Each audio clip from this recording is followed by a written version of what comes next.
Good morning. When I was young, my grandmother used to take me on the Long Island ferry to different beaches to pick up shells and rocks, and I now know that was cheap entertainment. Well, all these years later, it's still cheap entertainment for me. I'm still using ferries in cities all over the world because it is such a cheap way to explore a new destination. Let me show you exactly what I'm talking about. Now, some trips have a ferry ride automatically baked in. In Venice, for example, you'll need to take a ferry from the airport to the city center and then between the islands in the lagoon. Ferries are also the best way to get between the towns along the Amalfi Coast. While buying a ticket in Naples might be kind of crowded and stressful, it is a much better option than the windy roads along the coast there. Elsewhere in Italy, ferries are a great way to escape the crowds, especially in the summer. Outside Milan, an $8 ferry will get you to the much quieter and beautiful Lake Iseo.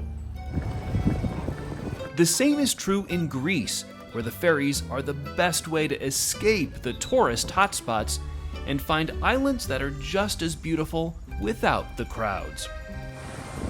Speaking of islands, Sweden has more islands than any country in the world, many of which you can get to by ferry from Stockholm for as little as $1.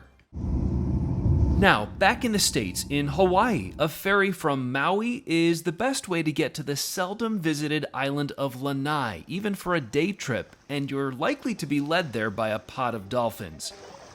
And even in New York City, where it seems like everything is expensive, it's just $4 to take the commuter ferry from Manhattan to Brooklyn or New Jersey for a city skyline view you cannot beat. And that brings me back to Istanbul, Turkey, where I'm recording this. And here's another example today. This is the Bosphorus Strait, separates Europe from Asia, and if you kept sailing that way, you'd go up into the Black Sea and eventually hit Ukraine. We're going to stay down here on the ferries to check out one of the islands nearby. Turkey has a series of islands like Bayukada, where you'll find bike trails, hiking, pretty towns, and seaside cliffs inaccessible without a ferry ride, and the cost of this round trip is just $6.